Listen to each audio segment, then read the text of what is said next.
রাজশাহীতে শারদীয় দুর্গাপূজার নবমীতে মঙ্গলবার সকাল থেকে মণ্ডপগুলোতে ভিড় করেন ভক্তরা। দুর্গাপূজা উপলক্ষে যে থিমটা তৈরি করা হয়েছে সেটা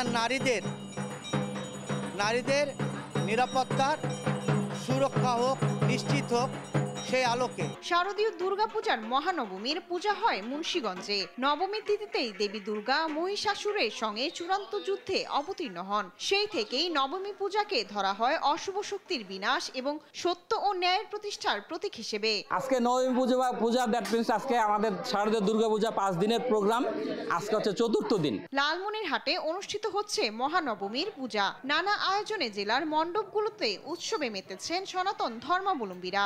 আজ মহানবমী। আমি বুঝি নির্মাণের শিল্প, সালাম স্টিল বোঝে ডিউরেবিলিটি। সালাম স্টিল, মোস্ট ডিউরেবল স্টিল।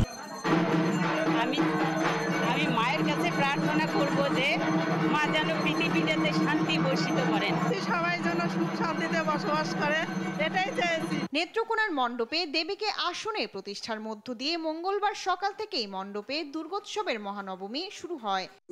আজকে আমাদের নবমী পূজা, আজকে আমরা পুষ্পাঞ্জলি নিব এবং অন্যান্য বছরের তুলনায় আমাদের এই পূজা অনেক আনন্দের সহিত পালন করছে। নড়াইলে শারদীয় দুর্গাপূজার মহানবমী পালন করা হচ্ছে। এই দিনে তিনি মহিষাসুরকে পরাজিত করে শুভ শক্তির জয় নিশ্চিত করেন।